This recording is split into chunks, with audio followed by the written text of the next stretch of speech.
Welcome to Steve's Cottage with Steve Horner. Steve Horner, a former radio talk show host, helps spotlight the source of today's social chaos while offering practical solutions to the problems negatively affecting you and your family. And now, here's Steve.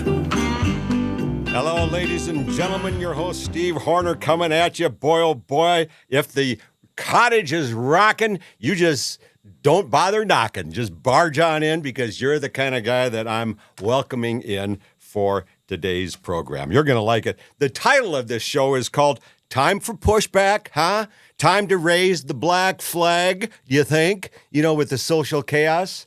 Well, you think about that for a second, and we'll get to that in a moment, but there's a lot of intrigue, and there's going to be a lot of interest in today's Time for Pushback episode.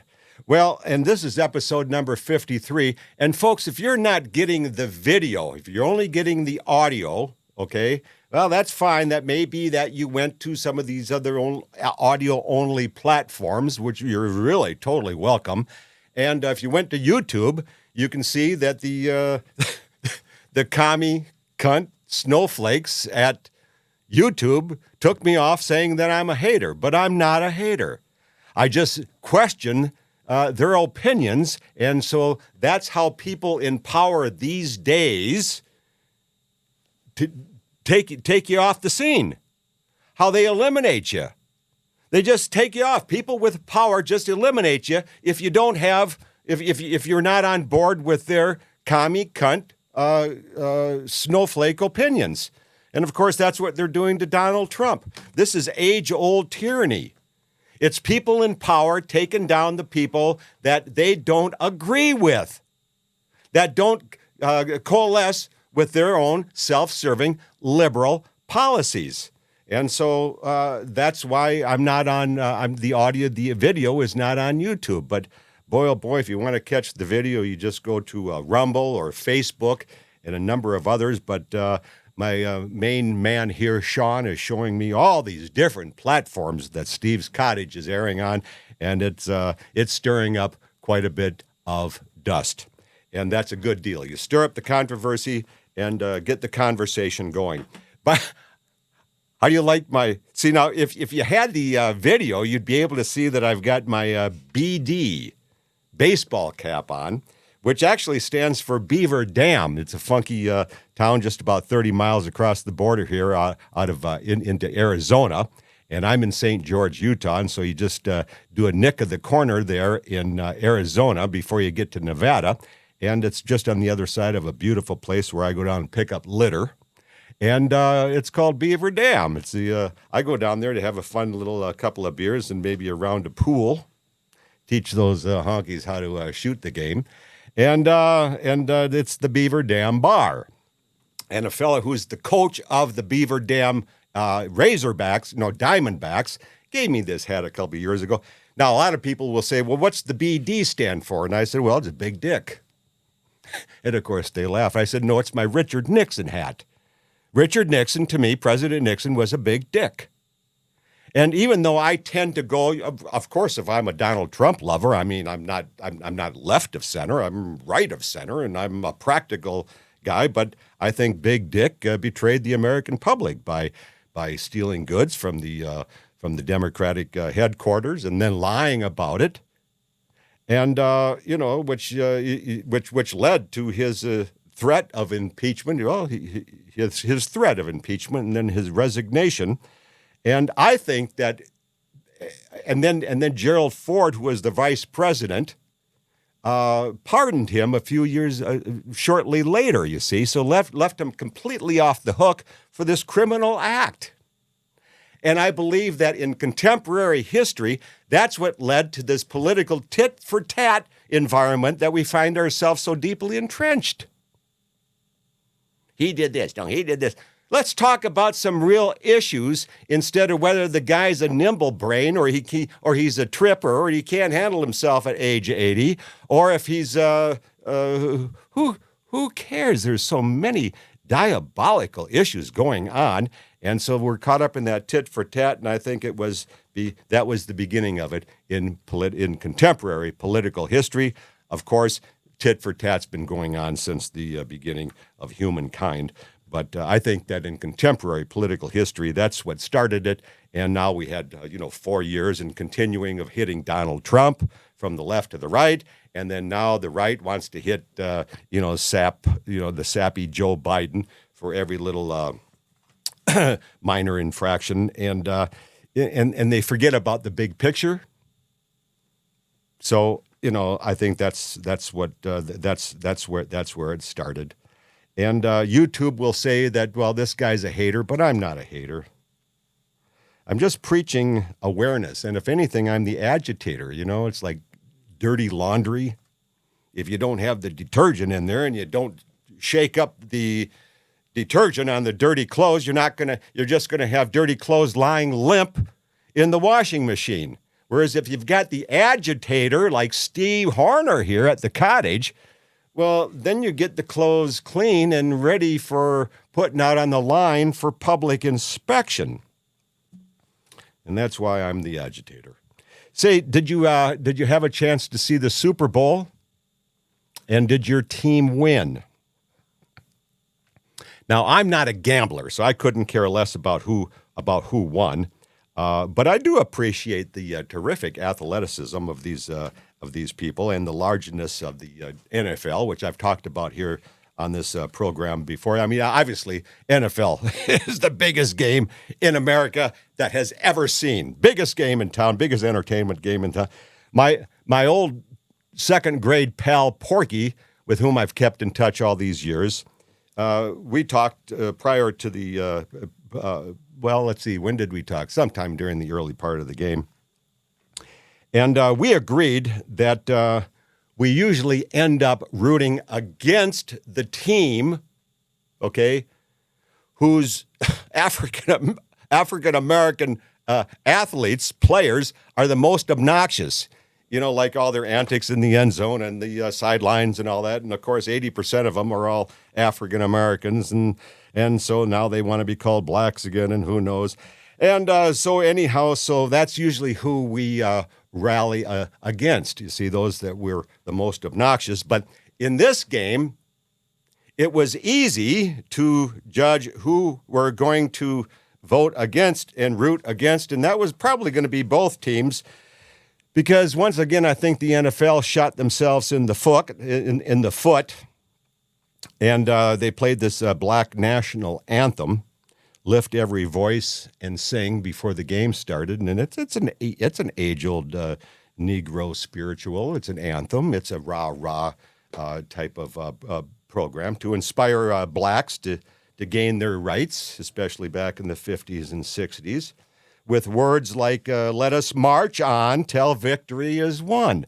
Well, folks, come on. We've got a field full of multi-millionaire black guys here, and they're, once again, with the song like this, instead of the whole world being united in watching this game between, the Kansas City Chiefs and God, I didn't think that 49ers. And the San Francisco 49ers. That's why he's my main man. And why be divisive? I mean, blacks do not lack any privileges in today's world. There are no state and federal laws against them. They're all with them, just like they are with me. In fact, I probably get rubbed the wrong way for the books I sell at stevehornerbooks.com. Sean, let's take a quick look. You go to stevehornerbooks.com, and you've got these books, you see, that are a little bit jarring to some people, like CUNT, C-U-N-T. It's an acronym, can't understand normal thinking, you see. The sequel is Consequences.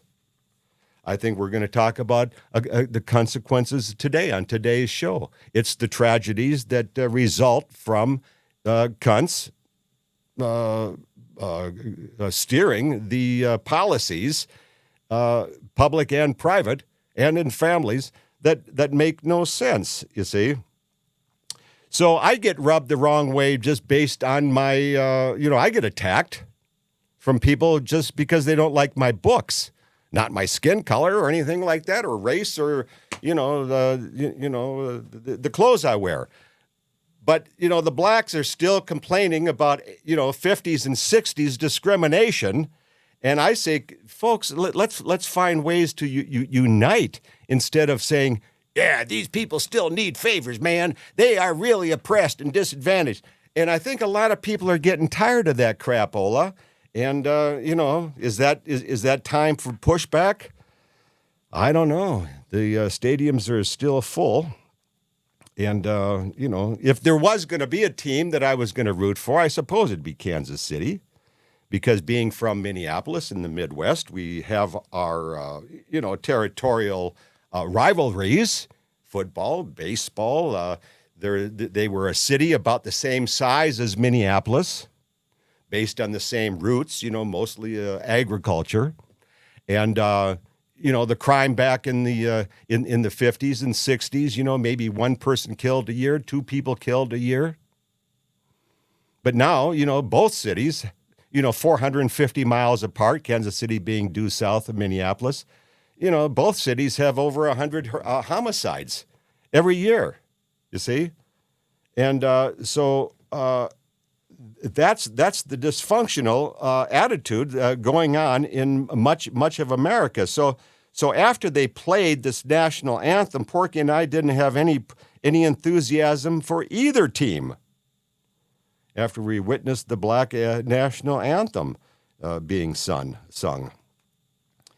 And but Kansas City being 450 miles south of me, there was a time when when I was 17, I felt that Kansas City was calling me. Steve, it's Kansas City.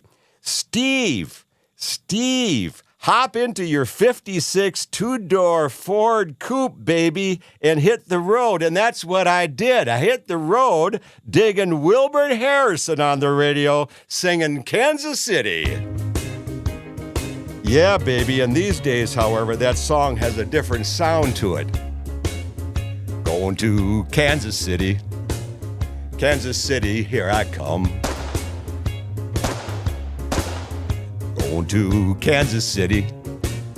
Kansas City, here I come. I got some crazy little women there, and I'm gonna get me one. I'm gonna be standing on the corner, 12th Street and Vine. I'm gonna be standing on the corner, 12th Street and Vine. With my Kansas City baby and my bottle of Kansas City wine. Well, I might take a train, I might take a plane, but if I have to walk, I'm going to get there just the same. Going to Kansas City. Kansas City, here I come. I got some crazy little women there, and I'm going to get me one. All right, now let's go to Kansas City and bring your guns. Well, I like the old version of that great old song better. That's without the gunfire. Yeah. What are the chances? What are the chances of that shooter or those two shooters? Did you even see whether they're black or white? I've never seen it.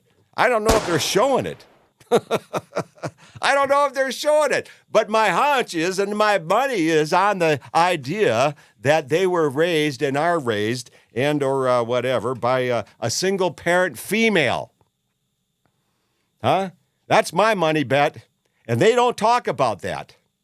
So the blacks in the anthem, they want to talk about how they're still being oppressed and disadvantaged, but they don't talk about the fact that 80% of them, 70%, 90% in some cities like maybe New Orleans, Philadelphia, some other big cities, 90% of these black kids are raised by a single parent woman.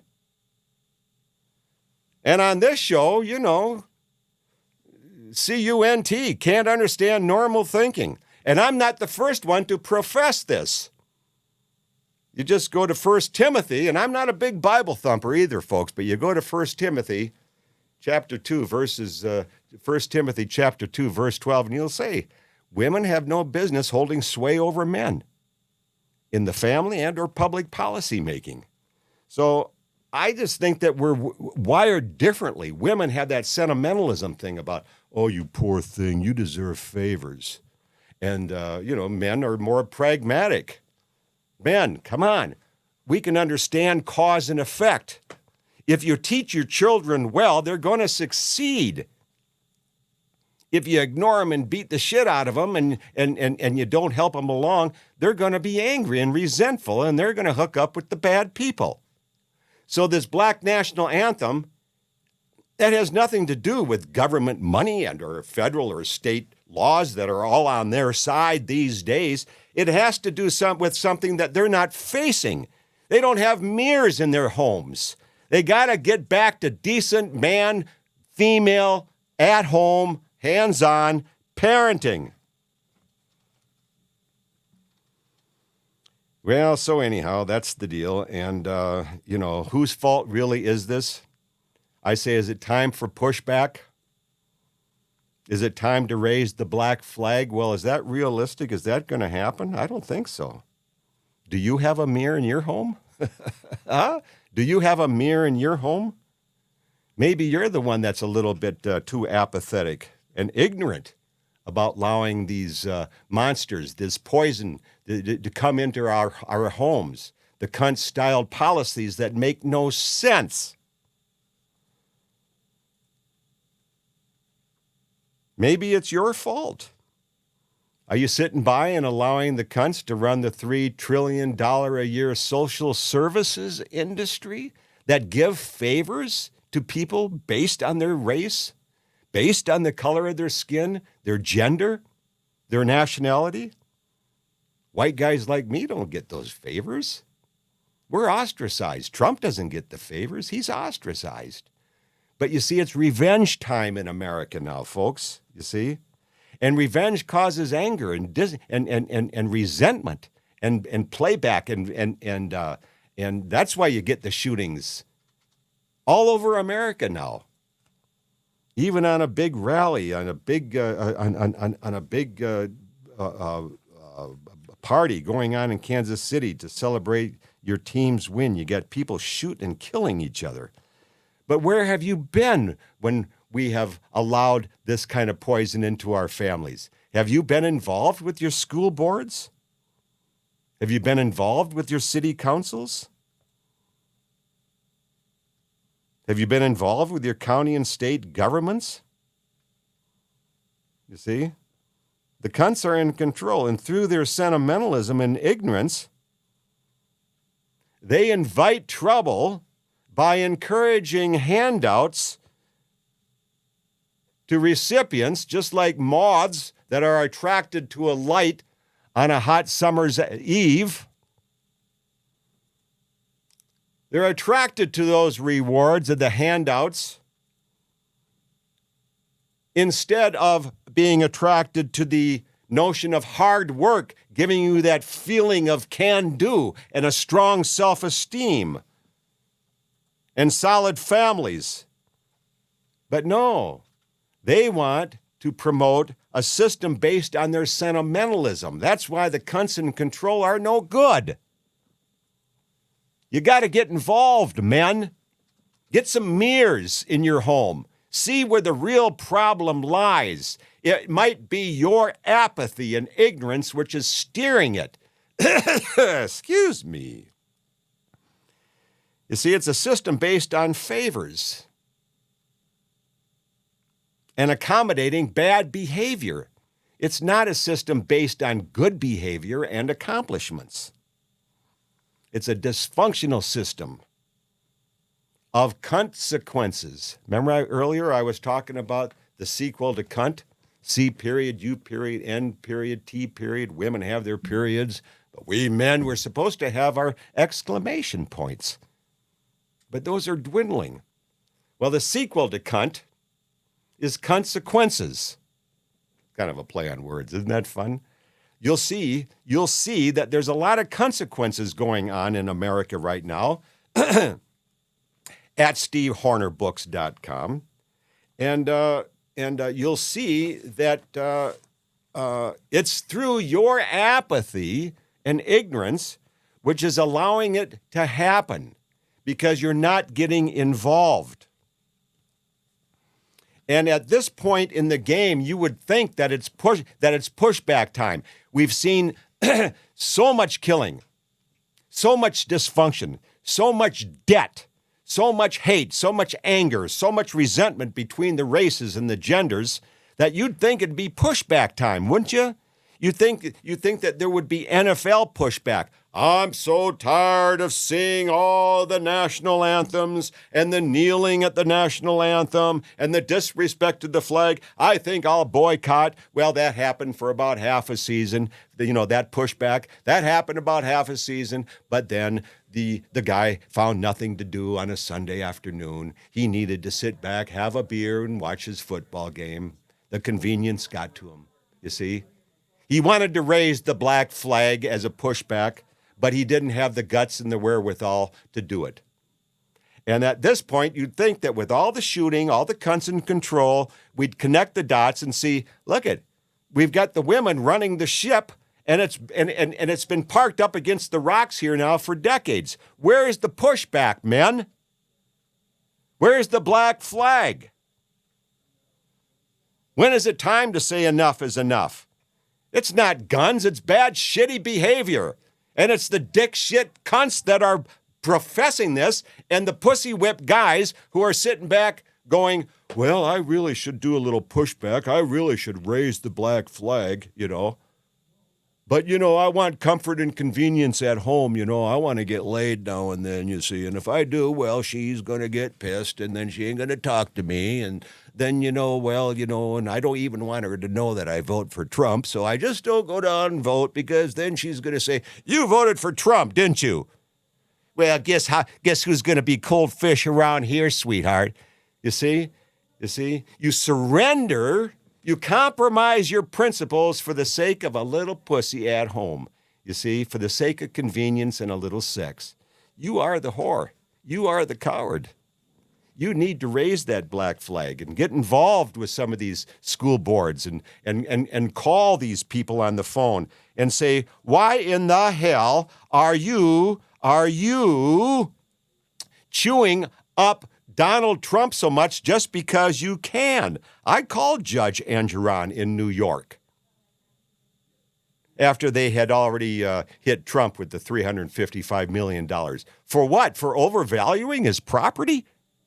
Everybody does that. You want more money? Well, you say, look we got location. Well, that's true. Well, sure, I'll pay a little more for this. What did he do wrong? He did nothing wrong. But you've got these vengeful people. Angeron, he's a Jew. Jews write today's vengeful liberal press. They have the newspapers, they have the electronic televisions, they have the whole skit and caboodle. They orchestrate what they want you to understand and believe. And then I called the black cunt, Letitia James. Did I threaten? Hell no. I'm asking you, don't threaten, okay? Just say, why are you doing this? It's bad for your families. It's bad for society. It's a rotten thing to do. But what they're doing is that they're playing the revenge game. So you call Arthur Angeron and call some of these people, Letitia James. Angeron is at, and you can play this show back. So I'll just whip this number out to you, and then you can go back and take it one digit at a time. 631-435-4757, and then call Letitia 518-776-2000. And then why don't you call that black chick in the county in Georgia, in Atlanta, Georgia? What's her name? Fannie Willis, or Willis.